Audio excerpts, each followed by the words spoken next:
सुब्बैया रंग बिरंगी मुर्गियों को एक तरफ एक टोकरी और दूसरी तरफ एक और टोकरी में रखता था। उन मुर्गियों को सारा गांव घुमाकर उन सबको बेचकर पैसे लेकर वो खुशी खुशी घर लौटता है। सुनो करके उसकी पत्नी सुब्बम्मा को पुकारता है सुब्बैया। हाँ जी, आप आ गए, सारे मुर्गियों को बेच दिया आपने, ऐसे कहती है सुब्बम्मा। अरे हाँ, दुगने दाम को बेच दिया मैंने, ऐसे खुशी में कहता है सुब्बैया। हाँ, उस मुर्गी को अंडे देने के लिए 2 महीने इंतजार करना पड़ेगा अब। हाँ, बात तो सही है। उन सब मुर्गियों में से एक गुलाब रंग की मुर्गी को अपने हाथ में लेकर, हाँ, ये मुर्गी तो हर 2 महीनों में एक बार ही अंडे देता है। काश ये साल भर हर महीने ऐसे अंडे देता, हम इससे बहुत ज्यादा पैसे कमा लेते। ये कहकर उस मुर्गी को वही जमीन पे छोड़ देता है सुब्बैया।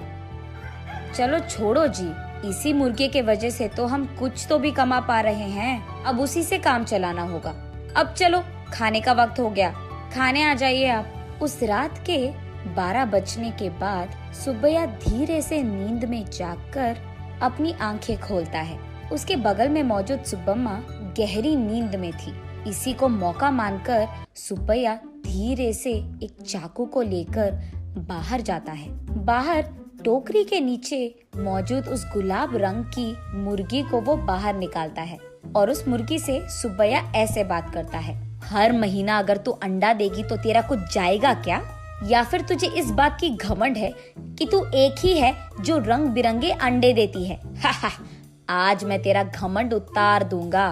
तो क्या कि तुम हर महीना अंडे नहीं देती हो, सारे अंडे तो तुम्हारे ही पेट में है ना। उन सारे अंडों को एक ही साथ बाहर निकालकर मैं उन सबको एक ही बार में बहुत ज्यादा पैसे के लिए बेच दूंगा, देख लेना। ऐसे कहकर जोर से हंसकर उसके चाकू से उस गुलाब रंग की मुर्गी को मार देता है सुब्बैया। लेकिन उसके पेट में देखने पर उसे एक भी अंडा नजर नहीं आता है। हाय भगवान, ऐसे सोचते ही रहता है कि इतने देर में सुब्बम्मा नींद से जाग उठती है।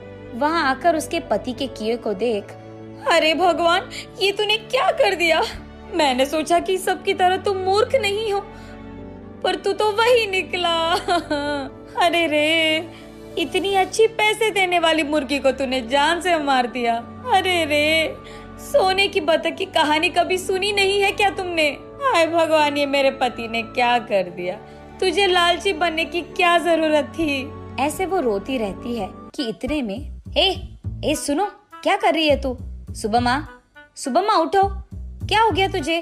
सोते हुए इतनी जोर से चिल्ला रही है, पागल हो गई है क्या?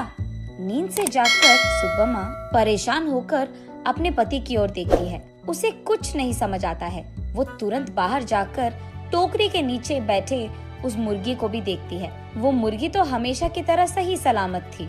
ये देख सुब्बम्मा अंदर आकर, ओह, ये सब सपना था, मैंने तो सच सोच लिया था इसे, ऐसे कहती है सुब्बैया से। क्या सपना, क्या सच की बात कर रही है? आधी रात को मुझे उठा दिया तूने अच्छी नींद से। चल जाओ, सो जाओ अभी, कहता है सुब्बैया।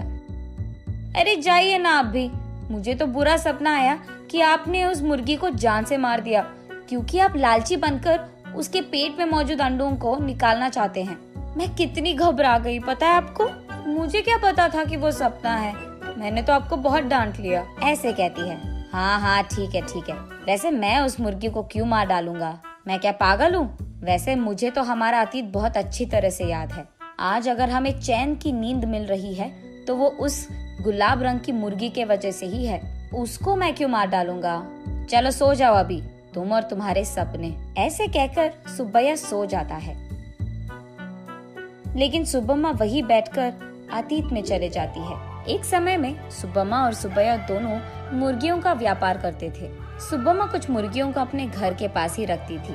उनको खाना देना, उनके अंडों को इकट्ठा करना और उन अंडों को अगल बगल वालों में बेच देना, बड़े हुए मुर्गियों को बिकाव के लिए रख देना और उन मुर्गियों को सुब्बैया का इधर उधर जाकर बेच देना, यही होता था। लेकिन मुर्गियां हर रोज नहीं बिकती थी, कभी कभार तो 10-15 दिनों में एक ही मुर्गी बिकता था।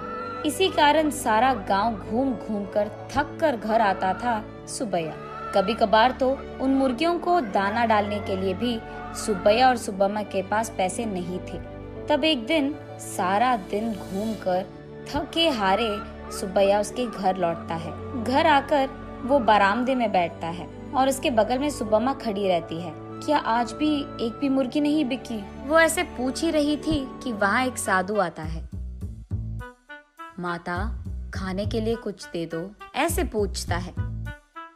थका हुआ सुब्बैया, ए साधु, हमारे पास ही खाने के लिए कुछ नहीं है, अब तुम्हें क्या दे? अगर चाहिए तुम्हें तो हमारे पास बहुत सारे मुर्गियां हैं, एक लेकर जाओ, ऐसे कहता है। तब साधु छोटा सा हंसी एक देकर, मुर्गी का मैं क्या करूँगा बेटा, मैं मांस नहीं खाता हूँ, मेरे पास ही एक मुर्गी है, इसको तुम ही पालो, ये लो।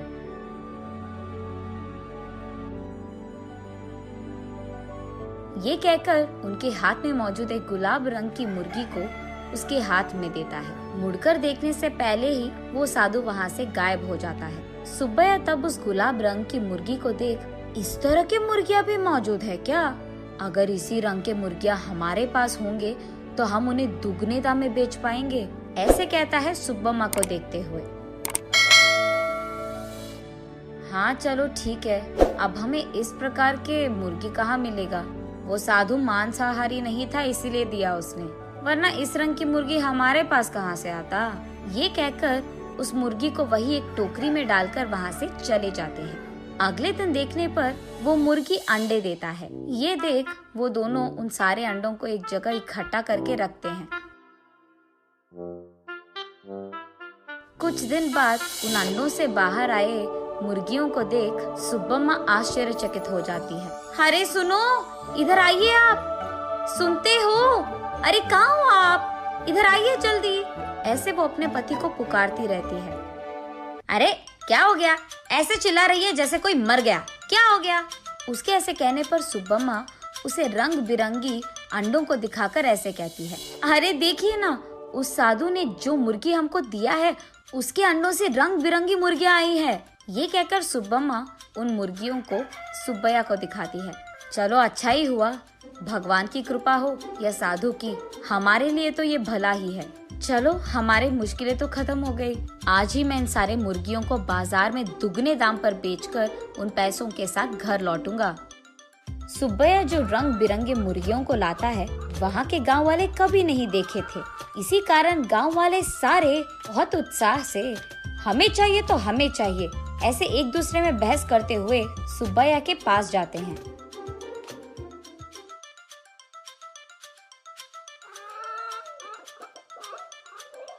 ऐसे वो मुर्गी 1 महीने में सारे दिन अंडे देकर, फिर 2 महीने बिना अंडों के, फिर उसके बाद 1 और महीना सारे दिन अंडे देते हुए रहती थी। अब उन्हीं महीनों में सुब्बैया भी अंडों को जमा करके उन्हें बाजार में बेचता था। ऐसे ही कुछ ही दिनों में पति पत्नी दोनों कमाए हुए पैसों के कारण चैन की नींद सोने लगते हैं।